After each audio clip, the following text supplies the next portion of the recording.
But we don't know anyone by the name of Helen. So the people who are sitting, almost 5 Oza boats are there, and all the people are sitting in pairs there.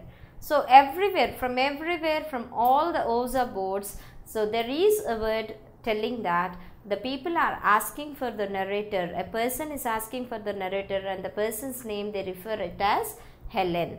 So listening to this, these people, means the narrator and narrator's wife, they were shocked because they don't know anyone named Helen. So this is the reason they are telling that, but we don't know anyone by the name of Helen. They said that they don't know any person by the name of Helen.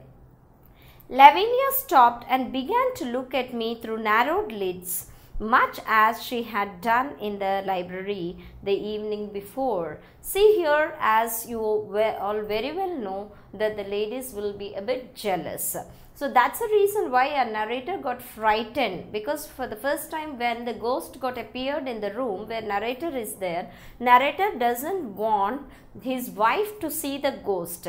So in that scene, somehow he escaped. He is able to escape from that scene. But now what is happening here, as everybody is calling the narrator, telling that a person named, a ghost named Helen is asking for the narrator. So listening to this, Lavinia, she got very angry and she is looking in a different way towards her husband. And then from different parts of the room, other manipulators began to report. Every plot, one of those 5 Oza boats was calling me by name. I felt my ears grow crimson, purple. So here from everywhere in the room, everyone is calling for one person. He is none other than our narrator. He is not able to understand. He is in a position, complete dilemma. He is unable to understand what to do. Everybody is calling his name. So here his eyes, he felt as if his ears grow crimson, purple, maroon. My wife was looking at me as though I were some peculiar insect. So she is looking at him in a very different way, in a different look. The squeak of Oza boats and the murmur of conversation rose louder and louder, and then I felt my face twitch in the spasm at the idiotic grin. I tried to straighten my writhed features into their usual semblance of humanity. I tried, and as you all very well know, the narrator, he had a drawback. Whenever he is under tension, there is a nerve which drags one side of his mouth, so that it appears an idiotic grin, idiotic laugh on his face. So in this tension, as everybody is calling his name and his wife is becoming so serious, so he is getting that grin and he is trying to control his emotions like anything. Doesn't he look sly? Said Miss Henkel. And then I got up and fled from the room. So he did not understand what to do in that situation. So to get rid of this all people and the situation, he got up and went out of the room. I do not want to know. I went straight upstairs and undressed and crawled into bed and lay there in a burning dark while the last guest girl in the hall below about the wonderful evening she had spent. So here, after leaving the room, even he is not interested to pay any attention what is happening there in the room. So after going into his room, after leaving this place and going into his room, he undressed, crawled means he went into the bed and laid nicely until the last guest. Before the last guest leaving also, she is very vigorously, seriously discussing about the experience what she had that evening. So until the last guest leave the place, he laid there itself on the bed. I lay there while the front door shut after her, and Lavinia's steps came up the stairs and past the door to the guest room beyond. And then after a couple of centuries elapsed, the clock struck 3 and I dozed off to sleep.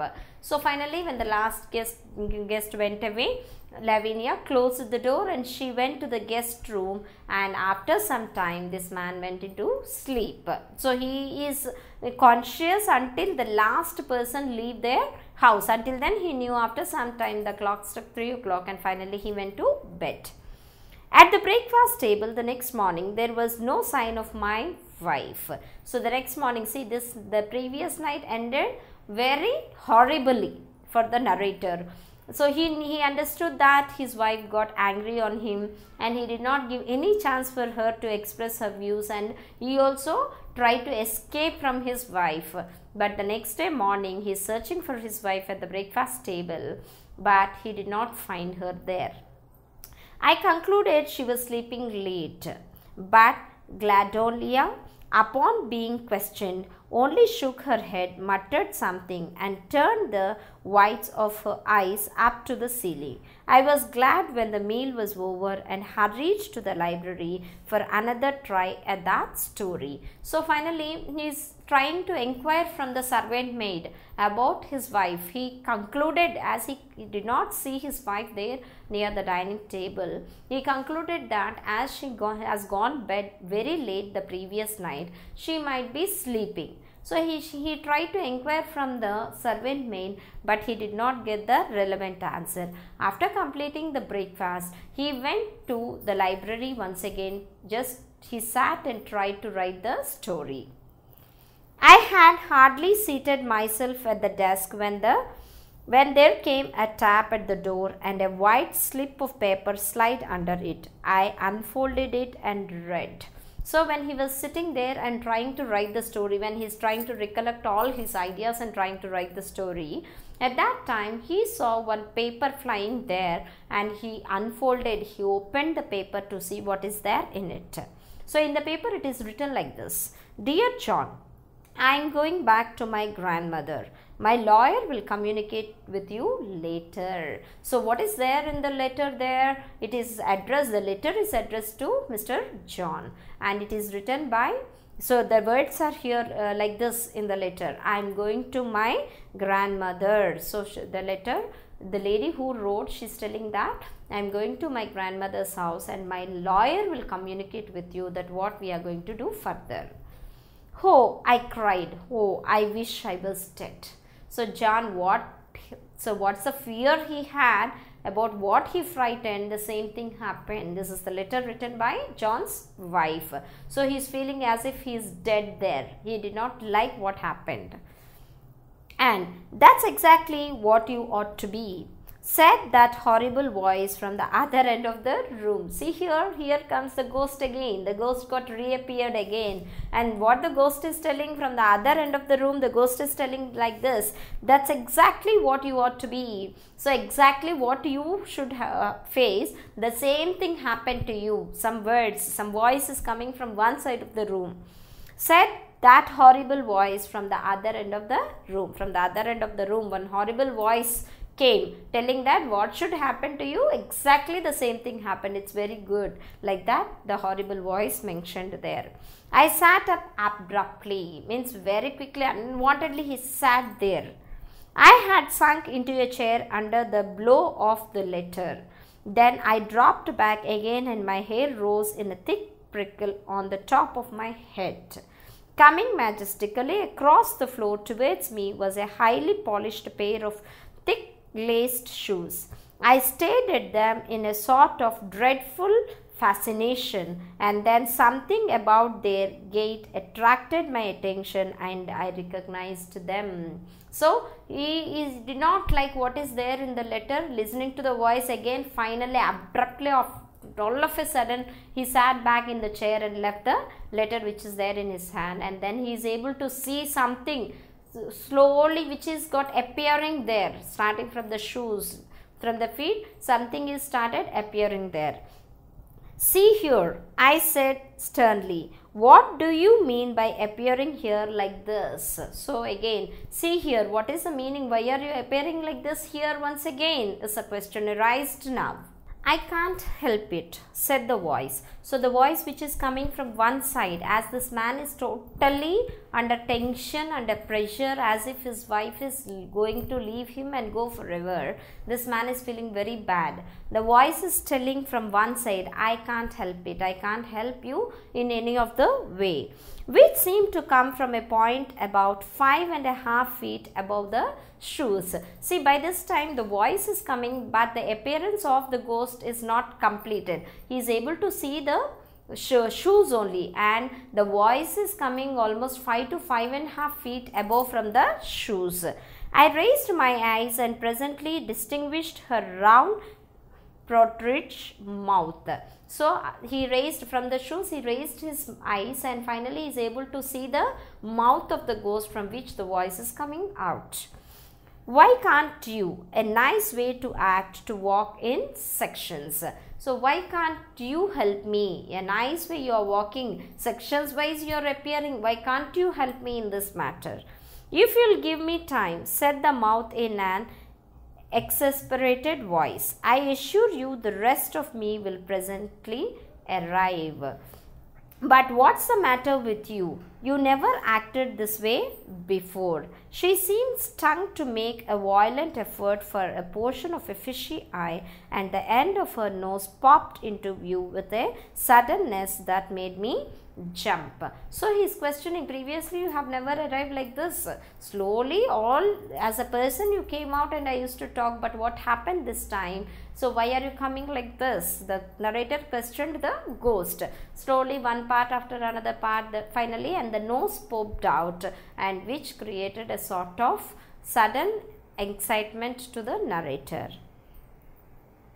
It's all your fault. She glared at me while part of her hair and her plaid skirt began slowly to take form. So here the ghost is criticizing the narrator, telling that it is all your part. When the ghost is telling like this, slowly her skirt and the remaining parts started appearing. My fault.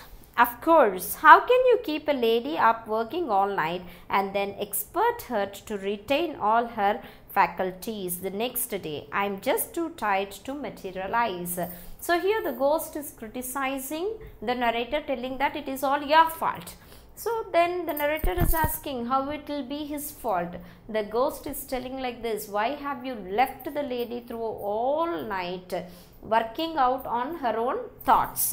It's very difficult to materialize, because what he did, the narrator, the last night, as he knew that his wife is upset, he did not try to convince her. He just left her and he went to bed. So because of, as he couldn't convince her the whole night, she was working on the same thoughts, and finally she has taken this decision. This is the explanation given by the ghost to the narrator. Then, why did you bother? Because I was sent to ask when your wife is going to get rid of that Oza boat. So why do you bother about her? And so why do you bother about my wife? The narrator asked. So the ghost is telling that again she was sent here to ask the narrator when his wife is going to get rid of the Oza boat. As we all very well know that the ghost already mentioned to the narrator, telling that he should not allow any of his friends or the people whom you know not to use that Oza boat. So, but his wife only started using. That's why the ghost was sent to him again to inquire when his wife is going to get rid of that Oza boat. How should I know? I wish to heaven I would never seen you. I cried, look what you have done. You have lost me my wife. You have lost me my home and happiness. You have. So here he is telling, how would I know? How can I tell you when my wife will get rid of the Oza boat? It is you. Because of you, I lost my wife, my happiness, my everything. You are the reason for everything. The narrator started blaming the ghost now. Mr. Hallock came from the hall outside. Mr. Hallock, asked Gwen, I quit. I don't like no hodos, and the steps retreated. You have lost me my cook. I didn't come here to be abused, said the ghost coldly. And then the door opened and Lavinia entered. She wore the brown hat and coat she usually travels in and carried a suitcase which she sat down on the floor. So here the narrator is directly abusing the ghost, and the ghost is telling that I did not come here to receive abuses from you. I have come here. She is telling something. Meanwhile, Lavinia came there in the dress generally means usually she wears whenever she travels. She came there with a suitcase and she sat there. The suitcase had an air of solid finality about it, and its lock leered at me bracely. I leaned from my chair with unaccustomed agility and sprang in front of my wife. I must conceal that awful phantom from her at any risk. She did not look at me, or thank heaven, behind me, but fixed her injured gaze upon the wastebasket as if to wrench dark secrets from it. I have come to tell you that I am leaving, she stack-toned. So here the lady Lavinia, as she got very angry on her husband, she came there telling that she is going to leave him. She took one suitcase, and along with that suitcase she is about to leave the house and leave a narrator and go from that place. As she got very upset the last night and this man did not try to convince her, finally she has come to a conclusion to leave the narrator and go forever to her grandmother's house. Oh, yes, yes, I agreed, flapping my arms about to attract attention from the corner. That's fine, great. So this man, even though he is tensed, even though he doesn't like his wife to leave his house and go, right away when she is telling that she is going forever, he agreed. The narrator is telling like this, oh, yes, yes, I agreed, flapping my arms about to attract attention from the corner. So what is he trying there? He wanted to attract the attention from the corner, expecting that the ghost will hide. He doesn't want the lady, his wife, to see the ghost. That's why he wanted to send his wife from that place to get rid that she should not see the ghost. So you want me to go, do you? She demanded. So wife, what is she expecting there? As she said that she is leaving the house and going, she is expecting her husband to request her not to go. Instead of that, this man readily accepted and telling that it's better you go. So again she is asking, so you want me to go? She demanded, telling, yeah, really, is it real that you want me to go? Sure, yes, right away. Change of air will do you good. So what the man is telling, yes, right away you better go. It's good if the air gets changed, it will change your mood also. It's good you go right away. I'll join you presently. If only she would go till Helen could depart. So what is he telling? Okay, now you go, I'll join you. So what is his actual intention? If he make his wife move from that place till the Helen gets disappeared, after that anyhow he will run back of her and he will please her, keeping that in his mind, he's asking her to move from that place. I would have the devil of a time explaining afterward, of course, but anything would be better than to have Lavinia see a ghost. Why, that sensitive little woman couldn't bear to have a mouse say boo at her, and what would she say to a ghost in her own living room? So here what is he thinking in his mind? He's telling that, okay, afterwards somehow I'll tell something and I'll convince Lavinia, but he doesn't want Lavinia to see the ghost in his living room, in her living room. Lavinia cast a cold eye upon me. You are acting very cruelly. She sniffed. You are concealing something from me. So Lavinia understood why this man is behaving like this. She got a doubt. That's why she is telling that you are acting very differently towards me. And she also understood that this man is trying to hide something from his wife. She understood. See here the sentence, you are concealing something from me. Concealing means keeping me away. You are trying to keep something away from me. You are trying to hide something from me. Just then the door opened and Gladolia called, Miss Hallock, Miss Hadlock, I have come to tell you I see Dunn left this place. My wife turned her head a moment, but why Gladolia? I ain't staying round no place long with Dame Ovza board contributions. I sees it of Hodos eyes done gone is. So as you know, the slang of the servant maid is entirely different. She's telling that she want to leave the place and go from there. My wife turned her head a moment, but why Gladolia? Is that all you have got to complain about? Lavinia inquired. Yes, ma'am. Alright then, go back to the kitchen. You can use the board for kindling wood. So finally, the servant maid gave the complaint, and finally Lavinia accepted, and she said that she can use this Ovza board for firewood. Oh, me touch that thing. No ma'am, never. I'll be the coon to burn it, I shouted. I'll be glad to burn it. So this man felt very happy as the wife accepted to burn the Ovza board. She got angry. See what happened? She expected something else and she purchased the Ovza board at a discount at a bargaining shop. But that thing, it is not happen. So out of anger, she asked the servant maid to burn the Ovza board. This man felt very happy. Even the narrator also wants the same. So he is telling that I will burn the board. Gladolia heavy steps moved off kitchenward. So after receiving this, Gladolia said that okay, she went back to kitchen. Then my Lavinia turned waspishly to me again. John, there is not a bit of us trying to deceive me. What is it you are trying to conceal from me? So again she came back. She did not leave the incident what happening previously. Already Lavinia understood that the narrator is trying to hide something from her. Now again directly she questioned her husband. Tell, what is he trying to hide from her?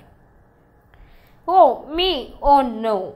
I lied elaborately, looking around to see if that dratted ghost was concealed enough. She was so big and I am rather a smallish man. But that was a bad move on my part. So he is telling openly, he is lying to his wife, observing around the room whether the ghost is totally hidden or not. With one eye he is observing around the room and he is directly lying to his wife. John, Lavinia demanded like a ward boss. You are hiding somebody in here. Who is it? I only waved Daniel and gurgled in my throat. She went on. It's bad enough to have you foot over the Ovza board with that hussy. Oh, the affair was quite above board, I assure you, my love, I cried, leaping lithely about to keep her from focusing her gaze behind me. So she understood. Finally, the narrator's wife mentioned that you are trying to hide someone here. The matter is not up to Ovza boards, it is above Ovza board. Who is that you are hiding here? So when she posed such a question, the narrator, he couldn't understand, he did not understand what to answer. So swallowing his throat, he is trying to say some lie, he is trying to lie something to his wife, but still.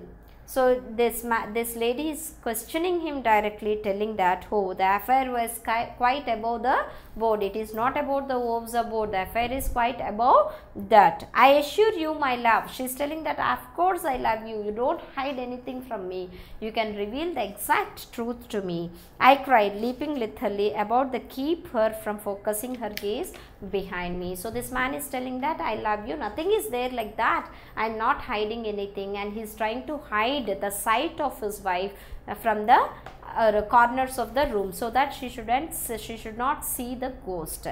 She thrust me back with sudden muzzle. I will see who is behind you. Where is that Helen? So he is trying to hide something so that the lady should not see what is hiding behind him. But this lady telling to the man that, let me see who is hiding behind you. Is that the Helen who is hiding behind you?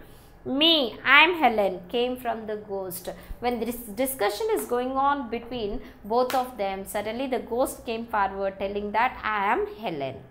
Lavinia looked at that apparition.